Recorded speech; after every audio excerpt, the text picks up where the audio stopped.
गणतंत्र दिवस की पूर्व संध्या पर केंद्र सरकार ने पद्म पुरस्कारों की घोषणा कर दी है। इस साल पद्मश्री से सम्मानित होने वाली 45 विभूतियों में मध्य प्रदेश की 4 प्रमुख हस्तियां शामिल हैं। इनमें मध्य प्रदेश के बैतूल के जन अभियान परिषद के उपाध्यक्ष मोहन नागर भी शामिल हैं। नागर को सामाजिक, सांस्कृतिक, शैक्षणिक और पर्यावरण संरक्षण के क्षेत्र में दीर्घकालिक योगदान के लिए पद्मश्री से सम्मानित किया जाएगा। एनडीटीवी की टीम ने पद्मश्री मिलने पर उनसे खास बातचीत भी की है, आपको सुनवाते हैं। जाने माने एनवायरमेंटलिस्ट इस वक्त हमारे साथ मौजूद है, जिन्हें पद्मश्री अवार्ड से नवाजा जा रहा है। हमारे साथ मोहन नागर जी मौजूद है। सर, मोहन नागर से आप पद्मश्री मोहन नागर होने वाले हैं। जैसे ये सूचना मिली थी, कैसा लगा था, कैसा महसूस कर रहे हैं? जी बिल्कुल, बहुत अच्छा लगा। और आज माँ नर्मदा की जयंती है और आज ये शुभ समाचार प्राप्त हुआ। उस समय हम लोग माँ नर्मदा की सेवा में ही मध्य प्रदेश जन अभियान परिषद के हमारे नेटवर्क के माध्यम से माँ के तट की स्वच्छता कर रहे थे। वहाँ प्लास्टिक पन्नियाँ थी, उसको उठा रहे थे और माँ नर्मदा कैसे स्वच्छ रहे, सदा नीरा रहे, निर्मल नीरा रहे, उसी को लेकर के चर्चा कर रहे थे। उस समय आप सब लोगों के माध्यम से ये शुभ समाचार प्राप्त हुआ। बहुत गर्व का अनुभव हुआ कि इस प्रकार से देश के प्रधानमंत्री जी जो समाज जीवन में काम करने वाले लोग हैं, उनको संज्ञान लेकर के और पुरस्कृत करते हैं। ये देखा जा रहा है सर कि न केवल आपका ये जो समर्पण था एनवायरनमेंट के प्रति, वो मध्य प्रदेश में रहा, बल्कि पूरे देश भर के लोगों ने जाना।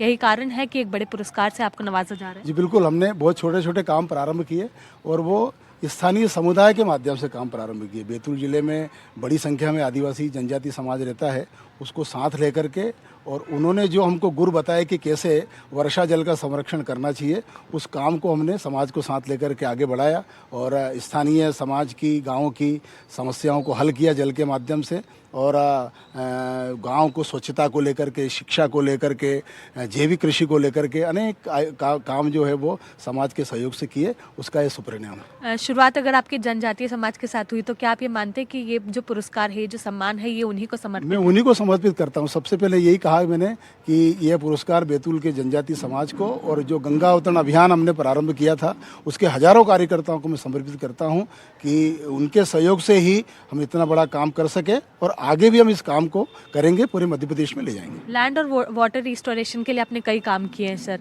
उनमें से कुछ ऐसी यादें जो आप दर्शकों के साथ साझा करना चाहें, जिसे लेकर आप सोच सकते हैं कि वो यादें ऐसी है जो देश भर के लोगों को जाननी चाहिए? बिल्कुल, सबसे पहले तो वर्षा का जो जल है वो पहाड़ी क्षेत्र होने से बैतूल का वो बह जाता था। वर्षा तो पर्याप्त होती थी, तो वर्षा के जल को ठहराना ज़मीन में, उसके लिए छोटे छोटे काम वहाँ प्रारंभ किए। एक चुनौतीपूर्ण काम था, उसका उपाय भी वहाँ के समाज ने बताया कि पहाड़ों पर पानी रोकिए, वहाँ पर पौधे लगाइए, फिर वो पेड़ होंगे तब हमारे यहाँ की पानी की समस्या हल होगी।